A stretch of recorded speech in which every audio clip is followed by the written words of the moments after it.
굳이 이제 이런 강의를 들어야 하나? 그런 의구심이 들 수도 있거든요. 저라도 그럴 것 같아요. 그래서 오늘 저녁에 필요한 부분이 어떻게 보면은, 크게 두 가지에서 조금 저희가 생각을 해보셔야 될 것 같은데요. 첫째는 이제 일반적으로 AI를 저희가 너무 또 치중을 해서 사용하게 되면은 다 알고 계신 부분, 첫 번째 문제가 가장 큰 문제가 critical thinking ability를 줄인다고 하잖아요. 그쵸? 그게 가장 큰 문제이고, 일반적인 모든 사람들에게. 이제 두 번째 큰 문제는 제가 생각했을 때 저희라고 하면 non-native English speaker죠. 저희처럼. 그쵸? non-native English speaker에게 있어서 지금까지 갈고 닦아왔던 어떻게 보면은, 영어 실력을 다 갖고 계시잖아요. 어느 정도. 근데 그런 영어 실력까지 어떻게 보면 조금 무너뜨리는 상황이 되지 않을까. 그래서, 조금 의도적인 노력이 실제 절실하게 필요한 좀 시대가 되지 않았나 그런 생각이 들고요.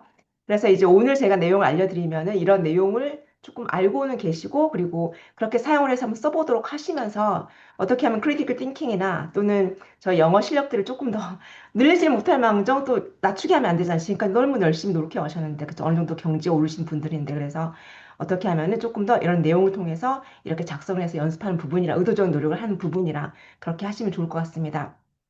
그리고 항상 아시듯이 최종 확인은 저희 오서들의 책임이잖아요. 그쵸? 그래서 항상 AI를 사용하더라도 어떤 내용들이 정확히 들어가 있는지 확인을 하시고 분명히 수정 보완을 해야 되는 부분이 있기 때문에 오늘 내용이 저는 아무리 AI를 사용해서 할 수 있는 부분이라 하더라도 매우 중요한 부분이라고 저는 생각을 합니다. 이 부분은 제가 뒤에서 다시 한번 언급을 하도록 하겠습니다.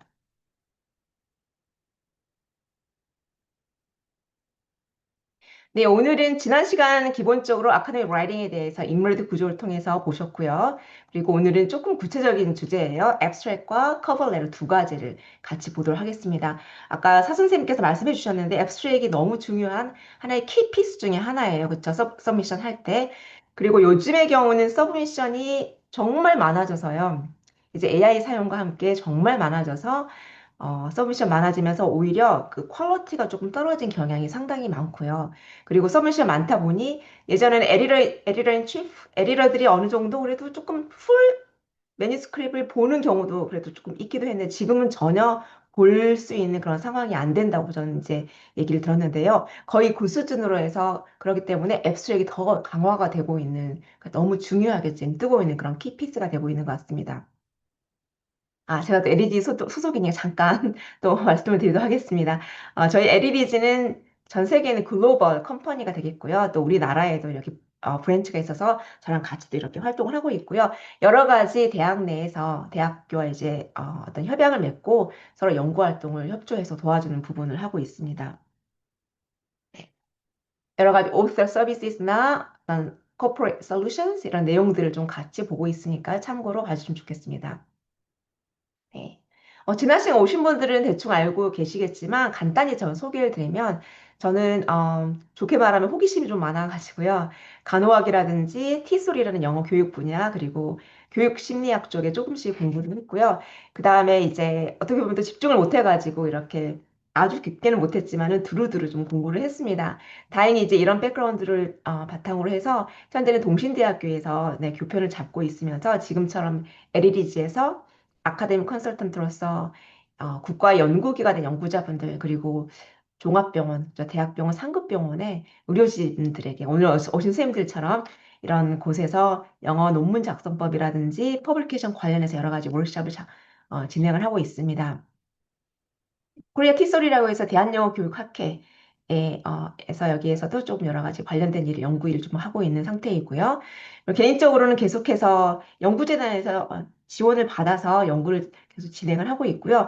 저희 연구 분야는 이제 에듀케이션 사이콜로지 분야를 좀 백그라운드로 해서 학생들의 어떤 achievement emotions, learning emotion에 관련된 부분인데요. 학생들의 학습 정서라든지 또 정서 조절 그리고 empathy, 공감이라든지 또 학습 성과에 대한 어떤 결과들에도 영향을 주는지 이런 부분과 또 병원에 있는 간호사님들 대상으로 해서는 어떤 그 외상후 성장이라든지 저 회복 탄력성 또 자기 연민 이런 부분의 연구를 또 마음 챙김과 함께 하고 있습니다. 네, 참고로 이제 유튜버이기도 한데요. 그래서 제가 금방 연구한 내용들을 그래도 조금 더 좀 퍼뜨리고 공유하고자 해서 주로 이제 헬스 프로페셔널을 위한 마음챙김이라든지 어떤 공감 관련해서 그리고 정서 조절에 대한 짧은 이런 영상들 조금 올리고 있습니다. 관심 있으신 분들은 한번 가서 보시면 좋겠습니다. 네, 그럼 먼저 효과적으로 앱스트랙을 어떻게 작성할 수 있을까 간단히 설명드리고요. 또 마지막 부분에 스텝별로 어떻게 하면 앱스트랙을 조금 더 잘 쓸 수 있을까? 스텝 거의 스텝 10까지 있는데요. 짧게 제가 설명을 드리면서 앱스트랙 부분은 마무리를 하고 그다음 커버 레터로 바로 들어가려고 합니다. 가장 중요한 섹션 중에 또 한 부분이 되겠고요. Editor 또는 editor in chief will judge your paper by how well your abstract is written. 가장 주로 읽는 부분이 사실은 지금은 이제 독자분들이 사실 앱스트랙만 보고 넘어가는 거 상당히 많죠. 아마 선생님도 페이퍼 읽으실 때 풀페이퍼를 먼저 보진 않잖아요. 먼저 앱스트랙 보고 어느 정도 내가 관심이 있고 좀 자세히 봐야겠다. 그러면 이제 풀페이퍼를 가서 보는 부분. 그래서 앱스트랙은 하나의 어떤 독립적인 인디펜던트 픽처처럼 하나의 독립적인 걸로 봤을 때도 내가 이 전체 그림을 좀 상상할 수 있을 만큼 말은 쉽지만 그래도 사실은 어렵습니다. 작성하는 게. 이렇게 한번 보도록 하겠습니다. 네. 중요한 부분인데 왜냐하면은 에디터 입장에서는 바로 보고 리젝션 할 수 있는 저 앱스트랙이 그 근거가 되는 부분들이고요. 예를 들어서 abstract does not contain the necessary information, does not meet the journal's word limitation, does not capture the journal editor's interest. 그러니까 저널의 스코어에 맞게 했는지도 매우 중요한 부분이 되겠죠. 그리고 어떤 스타일이나 프리시전, 어떻게 보면 라이팅과 좀 관련되는 부분이 되겠죠. 네. 앱스트랙은 전체 논문의 내 논문의 서머리 또는 오버뷰로 볼 수 있는 부분이고요. 또 저널 에디터 입장에서는 이 연구가 어떤 거에 관한 거고 또 왜 중요하구나 이런 부분도 알 수 있고요. 그래서 앱스트랙에서 아웃라인을 오늘 보실 부분들은요. 일단 기본적인 앱스트랙 퍼포스 다 아시는 거에서 잠깐 정리하시고요. 그 다음 어떤 구체적인 앱스트랙이 있는지 예시를 좀 볼 거고요. 또 잠깐 쓸 수 있는 표현들인데요. 예전에는 이런 표현들이 좀 중요해서 설명을 제가 드렸는데 오늘은 제가 간단히 넘어가려고 해요. 이런 표현들은 이제 AI가 도와줄 수 있거든요. 그래서 이런 표현들은 간단하게 보실 거고 마지막에 tips for abstract. 네. 단계별로 조금 어떻게 하면 구성을 해나갈까 이런 부분입니다. 여기에서 이렇게 보도록 하겠습니다. 먼저 초록의 목적은 무엇일까요?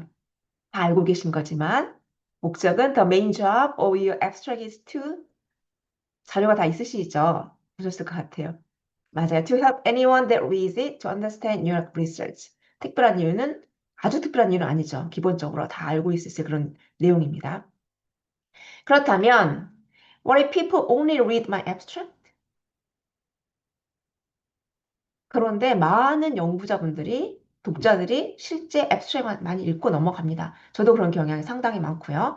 그리고 사실 어떤 논문을 인용할 때도요, 어, 최소한 여러분 인용할 때는 실제 내가 논문을 읽고 인용하는 게 원칙, 기본이잖아요. 그쵸? 물론 전체 풀페이퍼를 읽는 경우는 더 좋겠지만은 정 안 되면은 그래 최소한 앱스트랙이라도 읽어서 이런 내용이 나왔구나 해서 사이트를 해주는 게 기본 원칙입니다. 제 2차 인용이 아니라 그래서 그렇게 저희가 많이 이제 읽고 넘어가는 부분이 이런 앱스트랙트 부분인데요. 그래서 이 내용들을 봤을 때 정말 이 속에 있는 내용이 어떤 게 있을까라고 상상이 될 만큼 되게 독립적인 형태로 해야 되는 부분이 앱스트랙입니다. 그럼 조금 구체적으로 앱스트랙 퍼포스에 대해서 보도록 하겠습니다. 기본적인 서머리 부분이 되겠죠. 네. 그리고 연구의 가치도 평가해 볼 수 있는 그런 이제 자료가 앱스트랙이 되겠고요. Develop the reader's trust. 여기는 무슨 말일까요? 음. 혹시 논문의 앱스트랙을 보고 풀텍스트를 보려고 했는데 이게 풀텍스트를 보려고 하니까 이제 페이를 해야 되는 경우도 예전에 많이 있었잖아요. 그쵸? 지금은 이제 물론 도서관에서 연동을 해서 보기도 하고요. 또 어떤 경우에는 아직도 또 페이를 해야 되는 경우도 있긴 하는 것 같아요. 다행히 요즘에는 이제 오픈 액세스 저널이 많아서 물론 오픈 액세스 저널에 투고된 거 많다는 거는 저희 저자 입장에서 높은 APC를 그러니까 계제료를 넣고 이렇게 하는 부분들인데요. 그래서 어쨌든 풀페이퍼를 보기 위해서 내가 페이를 해야 될 경우가 있다 그러면은 과연 내가 이 앱스트랙트를 보고 풀페이퍼를 볼 만큼 이 가치 있는 건가? 내가 페이를 하고 그런 것처럼 이제 이런 부분이 앱스트랙이 되는 부분이라고 보시면 좋을 것 같고요. 맨스크립트 억셉턴스에 큰 역할을 하죠. 바로 억셉턴스 되는 건 아니지만 앱스트랙 자체에서 에리런 치프가 처음에 스크리닝을 할 때 첫 단계에서 바로 리젝션을 하는 가장 큰 근거가 이제 앱스트랙이니까요. 이럴 때 데스크 리젝션을 네, 받느냐 안 받느냐가 매우 중요하잖아요. 데스크 리젝션 이때 결정하는 것들이 이 앱스트랙트 부분입니다. 네. 앱스트랙 예전 조금 여기는 아웃데이트 된 자료인데요. 어, 지금은 엄청 많은 셀 수도 없는 매니스크립트. 지금은 막 보니까 거의 오히려 정리가 안 되는 것 같아요. 너무너무 많은 이제 매니스크립트이 나가다 보니까 AI 활용으로 해서 사람이 많은 국가에서 또 많이 나오긴 하는 것 같아요. 우리나라보다 사실 중국 인구가 많다 보니까 중국에 있는 그 연구자분도 상당히 이제 서미션 양이 많아지는 것 같고요. 그래서 이런 부분도 있는데 어쨌든 보통 1년에 이렇게 억셉턴스 레이트는 이거보다 지금 훨씬 적어져 버린 상태가 되겠고요. 일단 리젝션의 4분의 1 정도 이유가 poor abstract이라는 거 생각하시면은 상당히 앱스트랙을 잘 써야 되겠구나라는 생각을 하실 수 있을 거예요. 앱스트랙이 중요한 부분을 조금 더 구체적으로 보도록 할게요. 이분은 방금 언급이 되었던 만약에 에리레인 치프가 일단은 이 단계에서 억셉트를 해서 그 피어 리뷰로 억셉트는 아니죠. 피어 리뷰로 넘길 걸 결정을 하든지 아니면 바로 데스크 리젝션을 하든지 큰 영향을 주는 부분이 앱스트랙이 되겠고요. Influences whether a reader will read the whole paper. 이 앱스를 보고 나서 전체 풀페이퍼를 읽어볼 것인지, 또 만약에 앱스트랙이 정말 좋아요. 내 논문이. 그리고 조금 읽었어요. 그러다 보면 또 우리의 사이테이션, 우리 논문의 사이테이션이 또 올라갈 수 있는 거잖아요. 본인의 사이테이션이 올라가면은, 물론 본인이, 본인의 논문을 발표한 저널에 우리 임팩트 팩터가 올라가겠죠. 그런데 요즘에는 이제 H 인덱스라고 들어보셨을 것 같아요. 히얼시 인덱스라고 해서 이건 개인 연구자들의 인덱스예요. 보통 이제 리서치 게이트가 많이 볼 수 있고 거기 등록을 거의 하시니까 보시면 H 인덱스가 이제 다 나오는데 어, 거기를 조금 올리는 향상시킬 수 있는 게 사이테이션과 또 그 외에 프로덕션이 얼마나 나는지 이런 부분들이 영향을 미치거든요. 그래서 실제 내 논문이 인용되는 거는 개인적인 연구자 어떤 H인덱스를 높이는 데 매우 중요하기 때문에 연구자의 어떻게 보면 레퓨테이션 그런 부분에 좀 중요한 것 같습니다. 그러면 앱스트랙 타입을 간단히 보시고요. 타입 따라서 보고 그 다음 뒤에서는 포맷에 따라서 볼 텐데요. 오히려 포맷에 관해서 보는 게 아마 좀 익숙하실 거예요. 근데 한번 볼게요. 타입에 관한 거.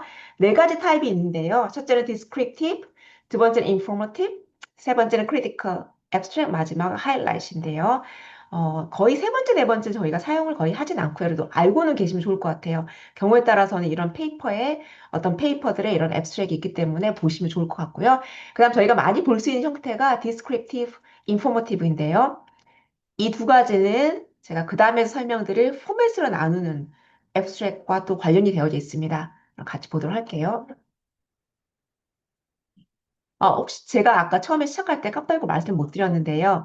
질문이랑 커멘트 혹시 있으실까요? 그러면 여기 채팅창에 남겨주시면 제가 마지막에 한 5분 정도 네, 질문의 유무에 따라서 제가 진행을 마지막에 좀 보고 한 5분 정도 시간 내서 같이 한번 보도록 하겠습니다. 네. 그럼 먼저 앱스트랙의 타입에 대해서 첫 번째 descriptive abstract인데요. describe 하는 부분이라고 생각하시면 좋을 것 같고요. 그래서 기본적인 내용에 대해서 하는데 여기는 지금 파이널 컨클루전은 나오지 않는다고 했는데 간단한 컨클루전 나오게 됩니다. 그리고 글자 수가 이제 어느 정도 간단한 부분이고요.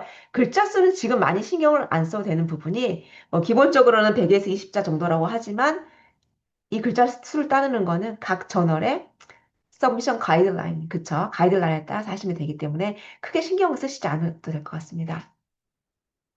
두 번째는 informative abstract인데요. informative니까 아무래도 조금 더 자세하게 들어가야 되겠다는 생각도 들 수 있을 것 같고요. informative abstract이 보통 저희가 투고하는 저널들의 형태, 저널의 abstract 부분이라고 생각하시면 좋을 것 같습니다. 저희는 이제 SCI 급이라고 얘기를 하잖아요. 그러니까 SCI 인덱스된 저널이라든지 또는 SCIE에 인덱스된 저널이라든지 이런 곳에 이제 다 투고를 하고 발표를 하려고 하잖아요. 물론 인문사회 분야에서는 SSCI 인덱스된 저널들이 있고요. 그런데 저희 쪽에 SCI라든지 SCI급 저널들은 보통 인포머티브 앱스트를 많이 따라주는 경우가 거의 대부분이고요. 그래서 아마 선생님들이 쓰셨던 그런 앱스트랙, 그런 형태를 생각하시면 좀 쉬울 것 같고요. 일단 기본적으로 어떤 연구의 스코프라든지 introduction, material, method, 리절트 들어가고요. 여기는 보통 아마 250자 정도? 그쵸. 많을 때는 300자? 이것도 가이드라인에 따라서 어떤 경우는 400자까지 허용을 주기도 하고요. 그렇기 때문에 가이드라인에 따라서 하시면 좋을 것 같습니다. 다음은 잘 보지 못하는 거지만 좀 알고 계시면 좋을 것 같아요. critical abstract인데요. 일단 critical이니까 이거 할 말이 많은 거예요. criticize 하기 때문에. 그래서 여기서는 provides a judgment or comment about the study's validity, reliability or completeness in addition to main findings information. 네, 어떤 연구에 대해서 이제 critic을 하는 거죠. 그래서 크리틱을 하는 데는 말이 많아지잖아요. 그렇죠? 왜냐 근거도 많이 내야 되고 그래서 조금 길게 되어 있는 걸 볼 수 있고요. 보통 이런 경우는 크리티컬하게 앱스트랙 쓰는 경우는 음, 에디터나 또는 에디터 인 치프가 개인적으로 이제 어떤 연구자분들에게 조금 전문가이겠죠. 그쪽에 엑스퍼트인 연구자분들에게 요청을 하는 경우도 많아요. 이 연구에 대해서 지금 나와 있는 것을 어떤 크리티컬한 레터를 써달라든지 이런 경우는 이제 조금 이런 형태의 앱스트랙을 쓰는 경우가 있는 것 같습니다. 그 다음 하이라이트 앱스트랙인데요. 네. 여기는 이제 하이라이트 하는 부분이기 때문에 실제, 어떻게 보면은 실제 앱스트랙이라 보기는 힘든 경향이 있어요. 왜냐하면 우리가 지금 들어가야 될 앱스트랙 내용들을 다 적는 게 아니라 그냥 강조되는 거. 네. 보통 전화에 따라서 어떤 경우는 앱스트랙이 따로 있고 또 하이라이트만 내려가는 경우도 보셨을 거예요. 뭐 3개에서 5개 정도의 부릿으로 또 거기에 또 가이드라인에 80자가 되게 하라는 등 아무튼 까다롭게 하는 경우도 있긴 한데요. 그런 것처럼 앱스트랙이 있고 하이라이트가 있고 이렇게 추가로 오는 경우는 좀 보셨을 텐데요. 하이라이트 앱스트랙이라고 해가지고 실제 앱스트랙이 아닌 경우라서요. 거의 쓰이진 않기는 합니다. 그래서 저희는 이제 앱스트랙과 그냥 하이라이트 나눠가지고 따로 생각해 주시면 조금 더 좋을 것 같습니다. 네. 지금까지 잠깐 보신 거는 앱스트랙 타입에 대해서 네 가지 보셨고요. 그 중에서도 디스크립티브와 인포머티브를 저희가 조금 더 관심 있게 보셨고요. 지금은 포맷에 대해서 두 가지로 나누고 있는데요. 스트럭처럴드와 언스트럭처럴드 부분입니다. 스트럭처럴드의 경우는 우리 방금 타입에서 타입별로 나눈 거 봤을 때 어떤 거 있었나? 인포머티브 있었죠. 그거랑 비슷한 거라고 생각하시면 좋을 것 같아요. 크게 차이점은 그렇게 없는 것 같고 말을 이렇게 나눠 놓은 것 같아요. 그래서 저희는 조금 더 스트럭처 앱스트랙트로 좀 기억을 해주면 좋을 것 같고요. 우리가 지금 쓰는 앱스트랙이 거의 이런 정도구나라고 보시면 좋을 것 같습니다. 두 번째, unstructured. 네, 여기는 보시면 바로 알 수 있을 것 같아요. 먼저 스트럭처의 경우는 저희 이렇게 많이 쓰잖아요. 백그라운드라든지 메서드, 리절트, 그쵸? conclusion 이런 형태로 많이 쓰이는 것들. 또 보면 섹션별로 나눠져 있고요. 전체적인 내용을 커버하고 있죠. 처음에 백그라운드 A부터 시작해서 conclusion까지. 그래서 구분이 되어 있기 때문에 저희가 따라가면서 조금 네, 읽기가 쉽죠. 이런 부분 저희가 익숙한 부분이 되겠고요. 이제 언스트럭처드의 경우는 보면 섹션별로 나눠져 있지 않고 하나의 단락으로 되어져 있죠. 네. 그래서 하나의 패러그래프이고 클리어하게 스트럭처가 나눠져 있지 않고요. 하지만 이 안에서 각자 또 나뉘고 있어요. 그 안에서 purpose라든지 aim, purpose, background가 들어가고 또 method가 있고요. 결론이 있고 마지막 또 conclusion이 있습니다. 이런 경우는 인문사회 분야에 그래서 SSCI SSCI에 인덱스된 그런 저널들이 많이 있고요. 저도 처음에 연구를 논문을 시작했을 때는 투고를 하기 시작했을 때는 교육심리학 쪽에서 했기 때문에 저에게는 이런 SSCI 폼이 굉장히 익숙했었어요. 그러다가 이제 제가 보건계로 넘어오면서 방금 보셨던 스트럭처를 보니까 저에겐 또 그게 좀 그렇게 불편하더라고요. 처음에는요. 그런데 조금 더 익숙해지다 보니까 저에게도 선생님들처럼 지금 많이 익숙해진 스트럭처들가 조금 더 많이 네, 익숙한 것 같습니다. 주로 저널에 따라서 근데 가끔 또 우리 SCI급 저널이라고 하더라도 또 이런 unstructured 되는 걸 요구하기도 합니다. 그래서 각 저널들에 따라서 하시면 좋을 것 같습니다. 네. 그럼 좋은 저널을 쓴다는 거는 어떤 게 필요할까요? 먼저 coherent, concise and independent manner. coherent란 말 들어보셨을 거예요. 특히 글쓰기에서 매우 중요한 coherence라고 얘기를 하는데요. 명사형이죠. coherence라는 거는 우리말로 해석하면은 글의 어떤 응집성이라든지 이렇게 보실 수 있는데 가장 쉽게 제가 이해가 됐던 부분이 이거였던 것 같아요. coherence는 make sense. 그래서 약간 글이 라지컬하고요. 플로우를 잘 따라가고 슬슬 스무드하게 지나가는 그런 부분들이 코히런스라서 실제 코히런스를 높게 하려면은 중간에 커넥션 월드를 잘 써주는 게 좋아요. 예를 들어서 접속 부사라든지 전치사구라든지 이런 부분들이 또 잘 연결이 돼서 스무드하게 잘 읽혀 내려가는 그런 글들 있잖아요. 그런 부분들이 이제 필요한 필요한 게 코히런스가 있다고 볼 수 있는 부분이고요. 간결하게 쓰는 거, 인디펜던트 제가 계속 말씀드렸네요. 물론 앱스트랙이 전체 페이퍼를 당연히 자세하게 포함할 수는 없지만은 그래도 그 전체 내용을 중요한 부분을 커버하고 있는 거기 때문에 거길 보면은 내가 전체 그림을 조금 전체 논문을 픽처링 할 수 있는 그런 게 이제 앱스트랙이 되는 부분입니다. 그리고 다는 보진 않을 거고요. 일단 기본적으로 인트로덕션, 바디, 컨클루전 포맷으로 진행이 되고 있고요. 저희가 많이 실수하는 부분들이 hold back significant points or information. 네. 가끔 이제 앱스트랙도 중요하고 독자들을 조금 텐터라이징 한다고 하죠. 또 궁금하게 하기 위해서 중요한 내용을 쏙 빼고 또 그 안에서 읽어봐야 되는 그렇게 한다고 일부러 해야 되겠다는 생각을 할 수 있습니다만 일단 앱스트랙은요. 어떤 중요한 얘기는 다 하셔야 됩니다. 근데 신비로운 미스터리가 아니에요. 그래서 중요한 거는 다 얘기를 해주시는 부분들. Lack of balanced coverage.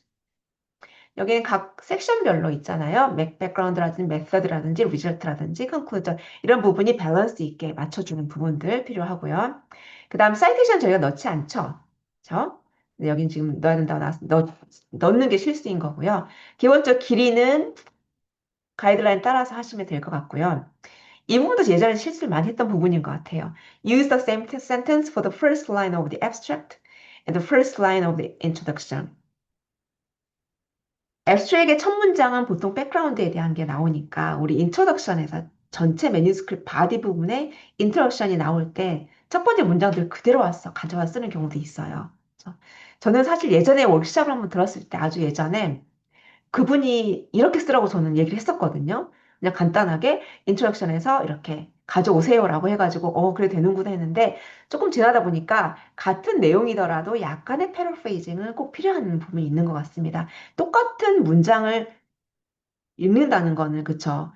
독자로서 또는 특히 이제 처음에 리뷰하는 분들도 마찬가지고요. 그래서 내용은 같지만 약간의 패러프레이징이 필요하다고 생각하시면 좋을 것 같고요. 그다음 약자들은 쓰지 않죠. abbreviation이나 symbol, acronym, 두문자라든지 이런 거 사용하지 않고요. 정말 사용해야 될 경우도 있어요. 왜냐하면 너무 길어서 글자 수를 너무 많게 하는 경우가 있잖아요. 그러면 뭐 사용해 주세요. 처음에 풀텀을 한번 적어주고 나머지 acronym 사용해 주셔도 괜찮을 것 같고요. 앱스트랙 예시를 잠깐 볼 텐데요. 여기는 이제 앱스트랙을 어떻게 써라는 가이드라인이죠.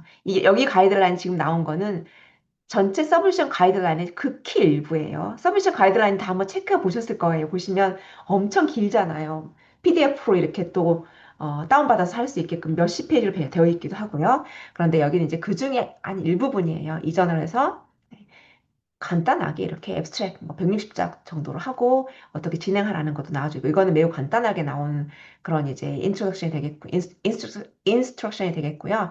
여긴 조금 길게 나오긴 했지만 그래도 이 정도밖에 안 나왔네. 그쵸? 그리고 글자 수 나와 있는 거 볼 수 있고 여기는 이제 아주 자세하게 나와 있죠. 이 정도면 매우 자세하게 나온 부분인데요.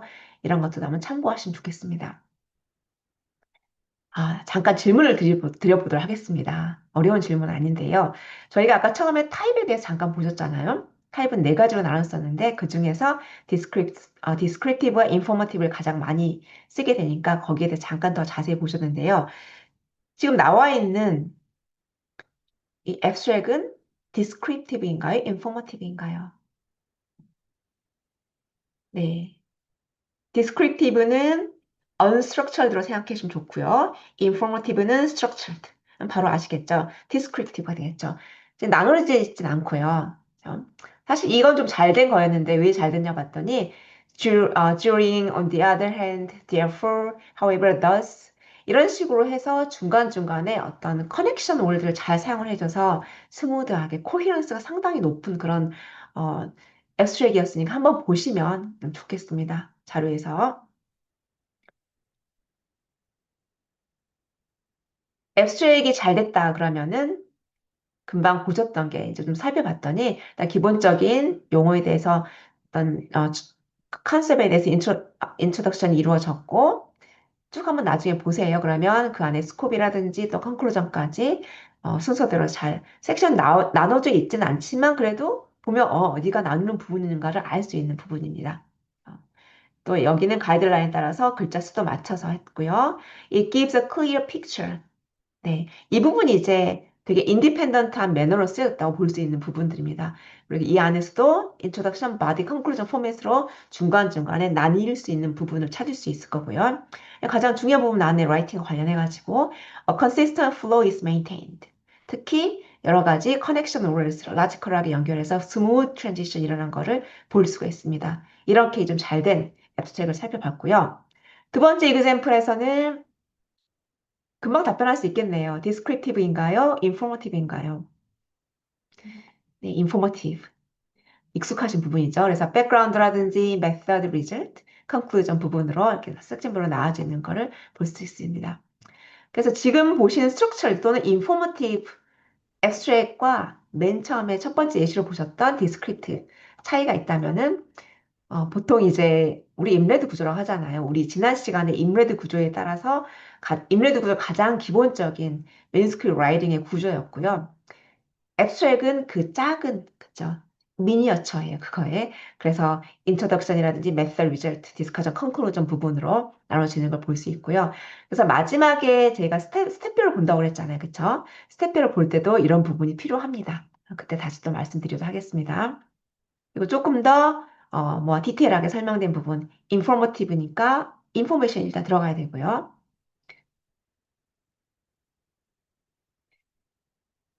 잘 된 이유가 백그라운드가 있어서 또 자세히 설명이 되어져 있기도 하고요. 또 메서드라든지 presents the results in a capsule format. 여기 또 새로운 용어가 나왔는데요. 캡슐 포맷은 우리가 말하는 임레드 구조랑 또 같이 볼 수 있는 그런 거라고 생각하시면 좋을 것 같아요. 그래서 임레드 구조 또는 캡슐 형태로 해가지고 되어져 있고요. 보통 이 인포머티브 또는 스트럭처럴드 앱스트랙은 조금 제너럴스한 경향이 있는 것 같아요. 일단 정보들을 내야 되고 그 결과도 조금 자세히 적어야 되는 경우도 있기 때문에 250에서 300자 정도로 많이 그 앱스트랙에서 내는 그 가이드라인에 나와져 있는 것 같아요. 그래도 아마 250자가 좀 더 많지 않았나 그런 생각이 듭니다. 저널마다 좀 차이는 있지만. 네. So it communicates the message in a simple form. simple form, 캡슐 포맷, 인렛 구조라든지 이런 거 같이 비슷한 개념으로 보시면 좋을 것 같고요. 혹시 이런 걸 보신 적 있을까요? 여기 이노베이션 포커스드 어프로치인데요. 가끔 이제 저널에 따라서 저널을 보시면 어떤 페이퍼를 받는지 어떤 연구를 받는지도 명시해 놓잖아요. 쿼리테이티브 스터디인지 아니면은 어떤 퀄리테이티브 스터디인지 리뷰 리뷰 페이퍼를 받는지 또는 정말 익스페리먼트에만 집중해서 하는 것들이 있는지 또는 경우에 따라서 이노베이션 페이퍼인지 그죠? 또 연구자로서 어떤 이노베이티브한 포커스를 해서 쓰는 연구가 또 있을 수 있잖아요. 그런 경우는 이런 어프로치를 따르기도 하는데요. 많이 사실 일반적인 앱스트랙트보다 많지는 않습니다. 그래서 여기를 조금 나눠봤더니 I did this. 이 부분에서는 자세히 읽어보시면 알겠지만 인트로덕션과 메서드 부분이 들어가 있습니다. 볼 수 있어요. 간단하게 인물드 구조 살펴보시면 여기는 I learned that 이 부분은 이제 리절트에 대한 부분이고 마지막은 that means 여기가 컨클루전 부분이 되겠죠. 약간의 디스커션도 보여주는 부분이고요. 그래서 약간 이노베이션 관련된 연구는 이렇게 쓸 수 있겠구나. 네. 이 저널에 서브미션 가이드라인도 잘 나와 있을 거예요. 그래서 참고로 보시면 좋겠습니다. 다음 useful expression인데요. 일찍 아까 오신 분들은 들으셨을 거예요. 제가 이 부분은 간단히 하고 넘어갈 거고 expressions는 저희가 다 이제 AI를 통해서 도움을 받을 수 있는 부분입니다. 그렇죠? 물론 최종 책임은 저희이기 때문에 확인을 하셔야 되겠고요. first sentence는 이렇게 써주더라. 기본적으로 보면은 growing wide, great importance 왜 중요한지 써주는 부분이 되겠습니다. 여기 언뜻 보시면은 전체 매뉴스크립트 바디 부분에 있는 인트로덕션 부분의 맨 앞부분을 안 분명히 가져왔을 거예요. 비슷하게. 조금은 패러프레이징 해서 똑같은 문장은 아니고요. 내용은 같더라도. 네. 여기는 한번 읽어보시면 좋을 것 같아요. 네, 그리고 여기는 어느 정도 frequency가 있는지, common finding인지, elaborate system, many situation 이런 것도 보시면 좋을 것 같습니다. 간단히 보시고요. 이제 abstract의 마지막 부분, 아웃라인 마지막 부분입니다. Tip for abstract. 스텝별로 설명을 드릴 텐데요. 이제 abstract은 저희가 언제 쓰나요? abstract은 내가 인트로덕션부터 마지막 컨클루전까지 쓰고요. 물론 컨클루전까지 쓰고 다시 돌아오는 부분이 인트로덕션 부분이라고 기억하실 거예요. 그래서 인트로덕션을 잘 작성하기 위해서는 마지막 컨클루전까지 쓰고 다시 돌아와서 마무리를 할 수 있는 부분인데요. 거기까지 다 마무리하고 쓰는 게 이제 앱스트랙이 되겠죠. 그래서 앱스트랙을 쓸 단계가 되는 거는 이제 연구를 다 마친 부분이 되겠고, 본인에 대해서 굉장하게 뿌듯함을 가지고 써야 되는 단계라고 저는 생각을 합니다. 왜냐하면 이 앱스트랙을 쓸 수 있는 단계까지 되기까지는 그 과정들을 한번 잘 생각해 보세요. 처음에 저 연구 어떤 아이디어 가지고 프로포즈를 내서 이게 하게 되면 또 하는 거 아니면 또 바꿔서 또 프로포즈 바꿔서 해야 되는 경우도 있는데 어쨌든 연구를 시행을 하고 결과를 잘 내가지고 글쓰기까지 했어요. 라이팅까지. 힘들지만 어쨌든 라이팅까지 해서 하나의 지금 논문을 작성을 했고요. 그런 다음에 이제 마지막 키피스는 앱스트랙만 남아 있으니까 이 단계에서는 나 고생했구나. 그리고 되게 이제 즐거운 마음을 쓸 단계인 것 같아요. 그래서 이거 상당히 모티베이션이 되는 그런 어, 어떻게 보면은 방법이거든요. 무슨 얘기냐면은 마지막 앱스트랙 쓸 단계가 되면 정말 기뻐하시면서 이제 한 단계만 되면 완성이 되겠구나. 물론 완성이 되면 또 다른 전일이 시작합니다만 투고해야 되니까 그래도 일단 여기까지 큰 단계가 끝나는 거라서 굉장히 기분 좋게 시작을 하시고 본인을 막 칭찬하시면서 하시길 바랍니다. 그럼 10단계에 대해서 살펴볼 텐데요. 10단계에서요. 실제 내가 앱스트랙을 쓰는 단계는 처음 4단계? 보니까 처음 5단계까지네. 5단계까지이고요. 그 다음 6부터 10까지는 다 체킹하는 단계예요. 그러니까 실제 AI를 사용하지 않더라도 체킹할 단계 이렇게 많은데요. AI를 내가 썼다 그러면은 한 단계 더 체크하는 거예요. 왜냐하면 AI 쓴 내용이 내가 연구자로서, 저 휴먼 연구자로서 이게 맞는지 내가 그쵸. 그래서 좀 더 체크를 해야 되는 부분이 분명히 있는 것 같습니다. 그러면 스텝 첫 번째는요. 이미 얘기했어요. 가장 마지막에 쓰는 거. 가끔 이런 질문이 오는데요. 어, 제일 마지막에 쓴다는 거는 모든 연구가 끝났을 때 쓰는 거잖아요. 그쵸? 이건 내가 어떤 연구를 처음부터 시작해서 끝까지 마무리를 한 상태에서 지금 끝에 쓰라고 얘기하는 거지만, 가끔 그 어떤 저널 에디터라든지, 에디터 치프라든지 어떤 책을 하나 쓴다거나, 그쵸? 아니면은 연구를 어떤 계획을 한다거나, 또는 실제 어떤 연구 프로포즈를 낼 때도 마찬가지예요. 프로포즈를 낼 때도, 그때는 간단한 앱스트랙 초록을 쓰죠. 근데 그때는 어때요? 미래형으로 쓸 거예요. 간단하게. 그리고 결과가 나오진 않고, 기대되는 아웃컴에 대해서 얘기를 하는 부분이 분명히 들어갈 수 있을 거고. 그런 게 이제, 거기도 이제 약간의 앱스트랙이라는 말도 들어가긴 하지만, 그거하고는 저희 성격이 다른 거라서, 모든 연구를 다 진행하고 가장 마지막에 쓴다는 거는, 네, 이게 스텝 1이 되겠고요. 두 번째는, 이제 2, 3, 4, 5 단계가 마지막 쓰는 단계고, 그다음부터 체킹 단계니까, 스텝 2에서는, 여기가 좀 어느 부분이 될까요? 바디 부분에서, 인트로덕션 부분이에요. 인트로덕션 부분에 있는 거에서 콘센스 버전을 가져오는 거예요. 네. 이 가족이 힘들까요? 어떻게 생각하세요?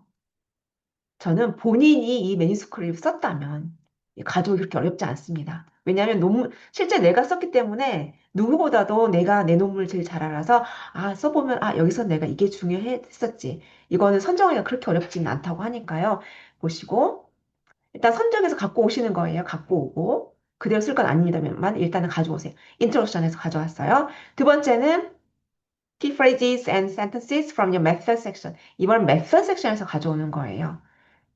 그래서 인트로덕션 부분은 백그라운드가 되겠고요. 그 다음에 이제 메서드는 그대로 메서드 섹션으로 가져오시고, 중요한 내용 갖고 오시고요. 일단 갖고 오세요.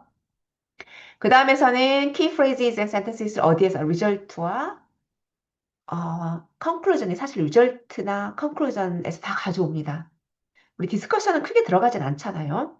뭐 요구하는 경우는 있겠지만, 요구하는 경우도 있을 수 있지만은, 앱스트랙은 디스커션은 크게 들어가지 않습니다. 그냥 컨클루전은 약간의 그 가미하고 컨클루전 하는 부분인데요. 여기에서도 일단 내가 어떤 걸 써야지라고 가져옵니다. 이때는요. 그러니까 여기서는 그대로 가져오셔도 괜찮아요. 일단은요. 가져오시고, 그러면 지금까지 내가 중요하다고 생각했던 부분을 다 가져왔잖아요.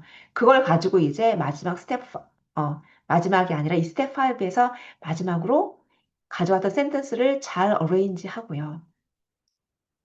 해서 작사 하나의 단락이라든지 아니면 경우에 따라서 단락이 하나의 단락, 주로 이제 SSCI 저널이라고 했죠. 근데 우리는 주로 SCI급 저널이기 때문에 informative 또는 structured에서 헤딩들이 간단하게 있을 거예요. 그래서 거기에 맞춰가지고 이렇게 arrange를 해주는데요. 그대로 하면 안 되겠죠. 패러프레이징의 언급이 여기 들어갈 것 같은데요. 그대로 써주는 거는 문장을 물론 내용을 똑같기 때문에 그대로 써줘야지 할 수 있겠지만은 약간의 패러프레이징이 필요합니다. 똑같게 쓰지는 말고요. 내용은 똑같대. 간단하게 패러프레이징 들어가는 부분이 필요합니다. 아마 패러프레이징은 예전에 제가 패러프레이징에 관한 강의를 참 많이 했었어요. 저희가 필요했기도 했었고요. 근데 지금은 어느 정도 AI 도움을 받을 수 있기 때문에 패러프레이징 된 걸 가지고 또 그 안에서 본인이 선정할 수 있는 기술도 필요하긴 해요. 그래서 영어 실력은 아직도 좀 필요한 것 같아요. 영어 실력이 있는 조금 높은 연구자분들이 아무래도 AI를 사용하더라도 조금 더 잘 사용하는 거는 조금 사실인 것 같습니다. 그래서 어쨌든 어레인지 할 때 패러프레이징 간단하게 필요한 부분들 보시면 좋겠고요. 그러면 하나의 지금 이미 앱스트랙이 완성이 됐어요. 여기까지 다 끝났어요.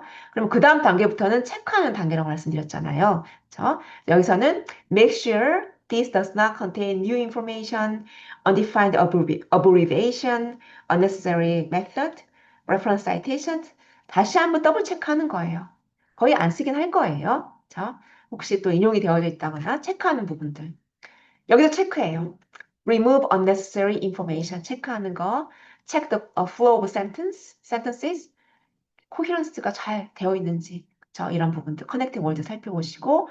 여기도 체크네요. Check consistency between the paper and abstract. 그쵸? 여기도 체크하는 단계이긴 해요. Ask colleagues to read your abstract. 주위에 연구자분들 많이 계시잖아요. 근데 저희는 피드백을 좀 받아야 될 필요가 있는데, 이 공유를 잘 저희가 바빠서 안 하기도 하지만은 또 이런 것도 있는 것 같아요. 피드를 받으면 또 고쳐야 되잖아요. 그래서 이것도 또 시간이 걸리기도 하고, 그냥 혼자서 알아서 해야지라고 하는 경우도 있는데요. 저는 꼭 피드백을 받길 바랍니다.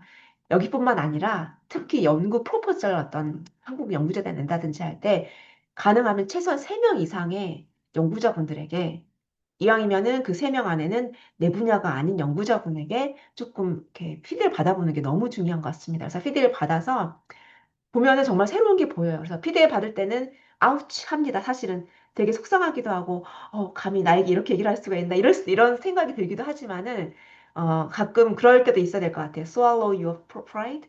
그쵸. 그런 경우 필요합니다. 그래서 잘 겸허하게 받아들이시고, 물론 이제 반영을 다 안 해도 되겠죠. 본인이 이제 맞게 결정하지만은, 반영해야 될 부분이 있으면 분명히 반영을 해서, 그럼 훨씬 프로포절이 훨씬 나아집니다. 그것처럼 앱스트랙트도 한번 이렇게 동료분들에게 해서 약간 피드를 받아보시면 좋을 것 같고요. 그런 다음에 또 마지막에 내가 투구하려고 하는 저널의 인스트럭션. 여기에 맞게끔 이미 내가 만들었겠지만은 다시 한번 확인해 보는 거. 분명히 또 실수되는 부분이 있으니까요. 한번 보시면 좋겠습니다. 예전에 워크숍에서는 이런 앱스트랙 작성하는 것도 이렇게 대면으로 많이 하는 경우가 있었기 때문에 모둠모둠으로 해가지고 실제 본인의 거를 가져와가지고 서로 이렇게 해보거든요. 근데 해보면은 한 번 해본 거, 한 번이라도 제대로 해보면은 먼 미래에 내가 앱스트랙에서 작성할 때 정말 많은 도움이 되거든요. 저의 경우는 이제 하기 싫어도 해야 되는 상황이었고 너무 하기 싫었어요. 그런데 해놓으니까 지금 많이 도움이 되고 있고요. 제가 근데 이렇게 말씀드려도 잘 못하시더라고요. 일단 시간적인 부분도 있고, 그리고 이 하는 과정이 쉽지 않아요. 자, 일단 해보는 게 쉽지 않고 까다롭기도 하다 보니까 아예 안 하는데요. 한번 선생님도 기회가 되시면 혹시라도 기회가 되시면 꼭 한번 해보시면 좋을 것 같아요. 이걸 해보는 분들은 나중에 이렇게 연구를 계속 이제 하셔야 되잖아요. 그쵸? 그러면 많이 도움이 되니까 한번 해보시면은 네, 좋겠습니다.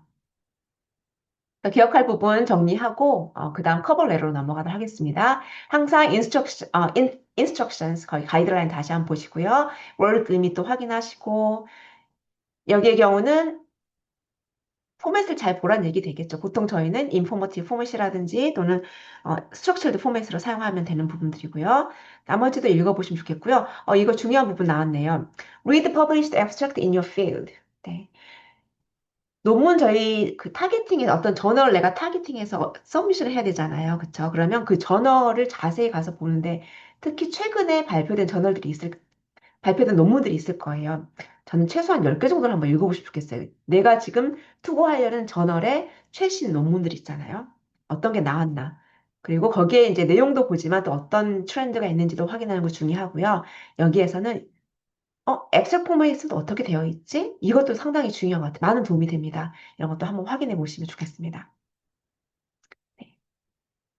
여기는 한번 읽어보시면 좋을 것 같아요. 마지막은 Do not include too much jargon. 물론 이제 전문 용어나 특수 용어를 저희가 쓰긴 합니다. 우리 학문 분야에서 좀 너무 이제 많이 써버리면은 오히려 일반적인 리더들이 읽었을 때 좀 도움이 안 될 수 있으니까 이런 거 주의하라는 그런 부분입니다. 여기까지 앱스트랙 마쳤는데 혹시 앱스트랙 관해서 질문 있으시면 올려주세요. 지금까지는 특별한 질문이 없는 것 같고 넘어가도록 하겠습니다. 두 번째는 커버 레터에 대한 부분입니다. 어떤 부분이 더 중요할까요? 앱스트랙이 더 중요할까요? 커버 레터가 더 중요할까요?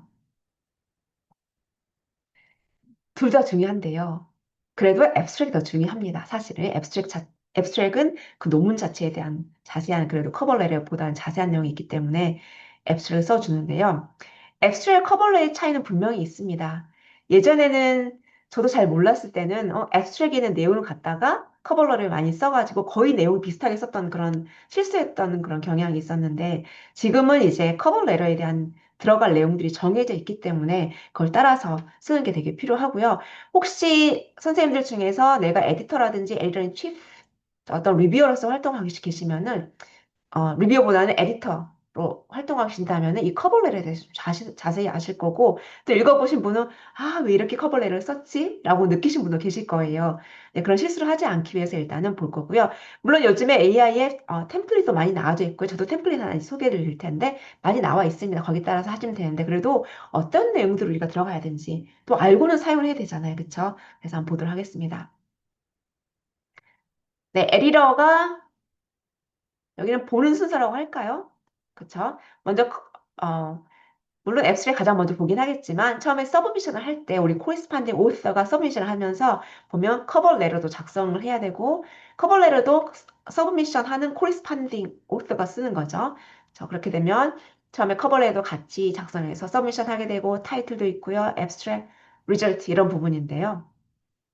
오늘은 이제 그 중에서도 앞에 앱스를 받고 가장 중요한 부분 받고 그다음에 커버 레터를 같이 보도록 하겠습니다.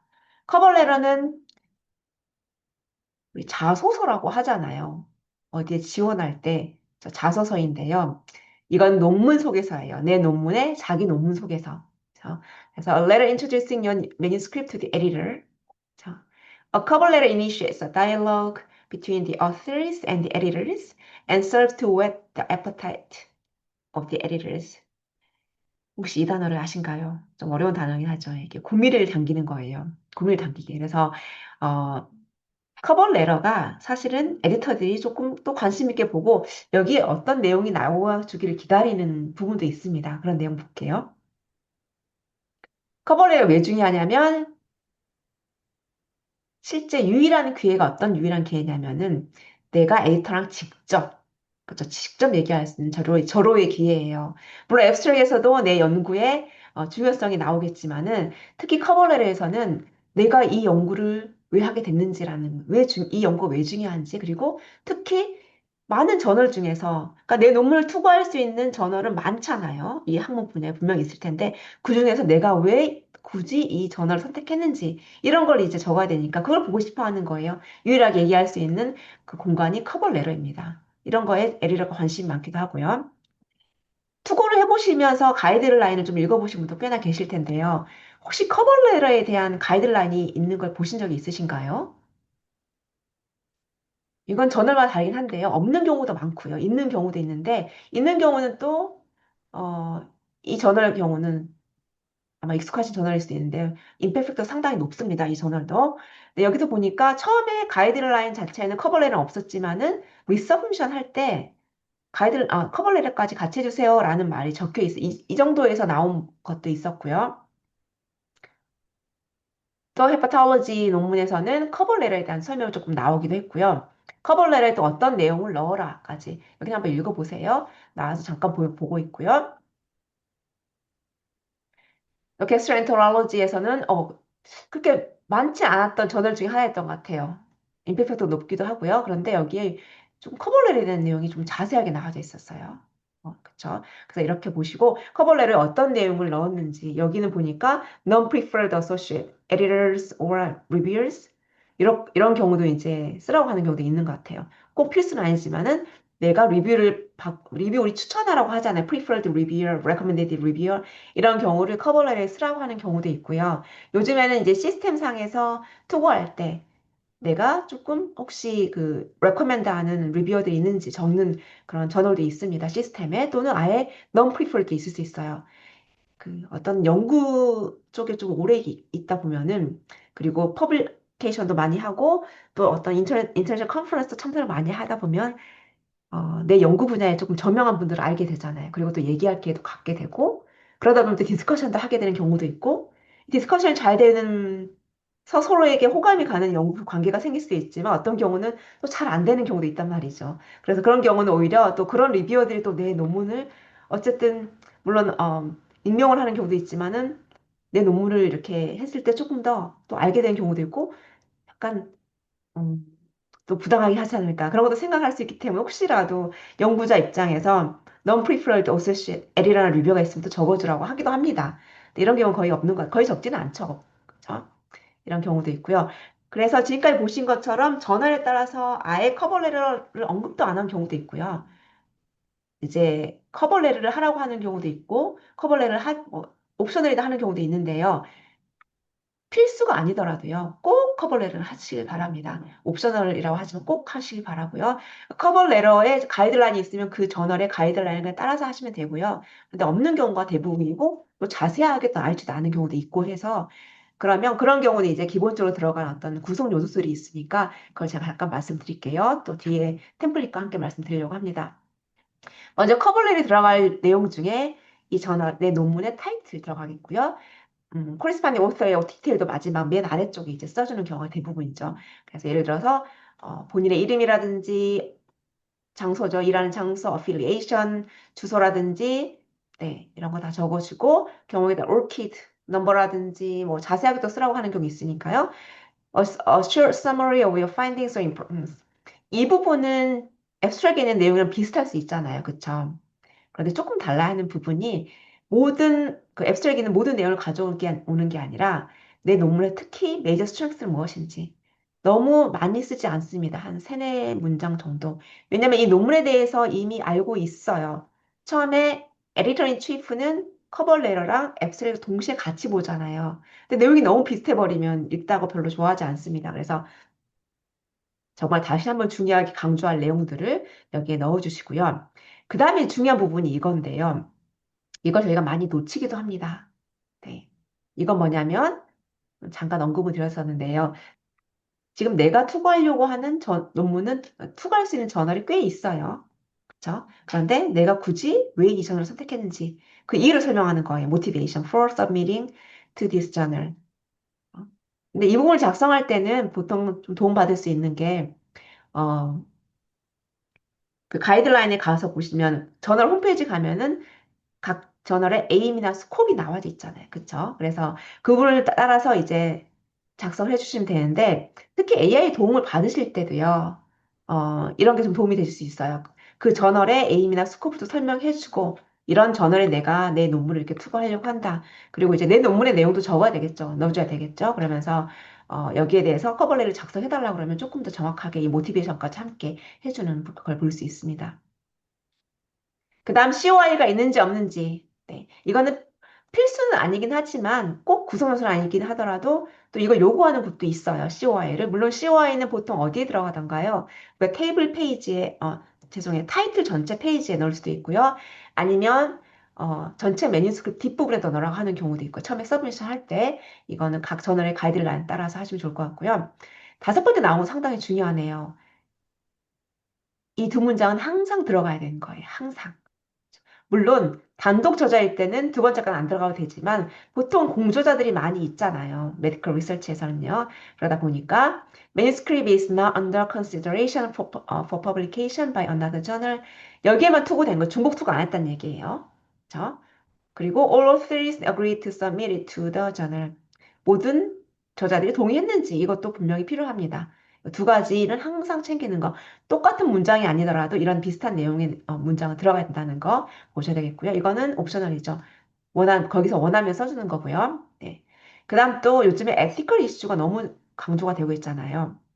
그래서 리뷰어들이 ethical approval 간단하게 설문조사 하는 것도 ethical approval이 없으면 요즘은 거의 투고를 할 수 없을 정도로 특히 이제 어, 보건 계열 쪽에서는 그렇습니다. 실험 연구가 아니더라도요. 그래서 이 부분이 매우 중요한데 이걸 또 중요하니까 물론 논문 사이의 메서드 부분에도 어, ethical consideration 부분에 어떤 IRB 넘버 어프로벌 넘버가 들어가기도 하지만 또 어떤 경우는 커버 레터에도 작성해 주는 경우도 있습니다. 그럴 때는 거기 따라서 해주시면 되고요. 그래서 이런 내용들이 다 들어가야 되는 건데요. 저희 이제 거의 끝났습니다. 혹시 질문은 아직 들어온 건 없으신 것 같아요? 네. 아, 뭐 질문 들어와 있네요? 아니네요. 아, 선생님 질문 있었네. 네, 조금 이따가 말씀 같이 보도록 할게요. 얼른 설명드릴게요, 그러면. 네. 지금 템플릿인데요. 이거는 이제 지금 파란색으로 되어 있는 부분들을 네, 조금 보시면 되겠고요. 이 템플릿을 좀 그대로 사용해도 되는 문제가 없는 게 이런 커버 레터라든지 이런 부분들은 우리가 플래저리즘 디텍션 소프트웨어에 들어가지 않아요. 그래서 이런 표현들을 그대로 써셔도 되겠고요. 이제 쓰시면서 나중에 본인만의 또 스타일이 있을 거예요. 저도 시간이 지나다 보니까 내용 비슷하지만 또 제가 쓰는 스타일에 따라서 계속 그걸 또 이렇게 유지를 해가면서 쓰는 경향이 있는 것 같아요. 그래서 선생님들이 보시면서 처음에는 처음 쓰실 때는 이런 템플릿 가지고 조금 사용을 해보시고 대신 이렇게 파란색 부분이라든지 또 이 여기 나왔던 부분은 그대로 써도 괜찮고요. 자, 아까 두 가지 문장 꼭 써야 되는 부분이에요. 그 부분이 여기 첫 번째 문장, 두 번째 약간의 문장 형태는 다르긴 하지만 이런 부분이고 그래서 그대로 좀 쓰지만 조금은 이제 내가 experienced 연구자가 되게 되면은 이제 본인이 알아서 조금 그런 감이 생길 거예요. 그때 좀 맞춰 쓰시면 될 것 같고요. 중요하게 아까 말씀드렸던 것 중에 하나가 또 모티베이션이잖아요. 이 연구가 왜 이 저널에 맞는지. 이게 지금 여기 나와 있는 부분이에요. 한번 읽어보시면 좋겠습니다. 여기는 샘플 하나인데요. 랜더마이즈 RCT였었던 거고요. 저널 오브 헤파타올지. 항상 저널의 이름이 이제 맨 앞에 들어가죠. 어떤 경우는 마지막 X라고 하기는 경우도 있긴 하지만 보통 이제 어느 저널에 내가 투고하려고 합니다라고 많이 쓰는 그죠? 굳이 please 안 써도 되고요. I'm submitting 해도 되고요. 조금 구별해서 그냥 자유자재로 쓰시면 될 것 같고요. 여기에 보셔야 될 게 이제 연구에 이 저널 투고하고자 모티베이션 나와져 있네. 그쵸? 그리고 공저자가 있는 경우 꼭 빠뜨리지 않아야 될 두 가지였죠. 첫 번째, 여기에만 지금 이 저널에만 투고되었습니다라는 거 하고요. 두 번째는 모든 저자들이 동의했는지 이런 부분들입니다. 여기 또 에티컬 어프로브 받았는지 이런 것도 설명이 되어져 있습니다.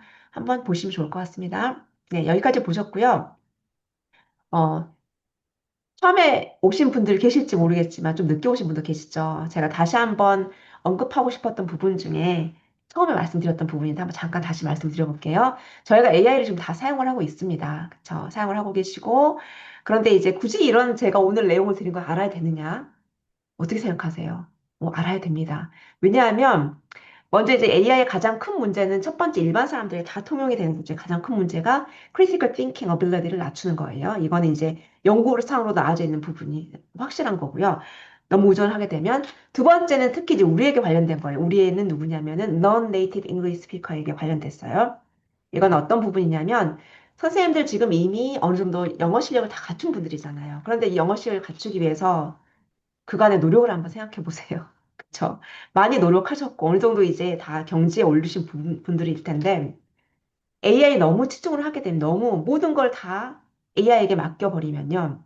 지금까지 저희가 쌓아온 영어 실력이 늘기는 저는 늘기는 힘들고요. 쌓아온 것조차 무너뜨릴 상황이 되는 거예요. 그래서 저도 귀찮기 때문에 가끔 그냥 하는 경우 있는데 저도 의도적으로 노력합니다. 일부러 예를 들어서 제가 작성한 논문들 당연히 마지막에는 그 AI 챗GPT를 통해서 그래머 체크를 하긴 합니다. 하지만 그 전에 제가 쓸 때는 그래도 문장을 제가 써요. 완벽한 문장이 안 될 수 있는 경우도 많겠죠. 저도 non-native 스피커니까요. 그래도 일단 작성하고 정 힘들면 최소한 내가 표현하고자 하는 익스프레션이라도 또 씁니다. 그래서 거기에 맞춰가지고 이제 수정본을 해달라고 합니다. 그러면 그때 조금 고쳐지는 부분을 내가 볼 수 있고 그 부분을 또 내가 어디를 고쳤구나라는 것도 확인합니다. 저는 이제 영어 교육에 백그라운드가 있다 보니까 일단 확인하는 그런 습관이 돼 있을지 모르겠는데 일단 지금까지 힘들게 쌓았던 그런 실력들을 가능하면 유지라도 하게끔 떨어뜨리지 않게끔 저희의 의도적인 노력을 위해서 하는 게 필요하고요. 그래서 그 두 번째가 그거예요.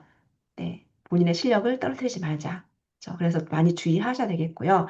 그 두 가지 좀 항상 기억하시고, 그래서 오늘 알았던 내용들이 본인이 쓰실 때 이런 식으로 한번 해보시고, 그 다음에 채찌피티 도움을 받아보시고, 무조건 처음부터 하지 마시고요. 실제 도움 받아서 마지막 다시 한번 확인해 보는 것도 좋을 것 같습니다. 네, 여기까지 보셨는데요.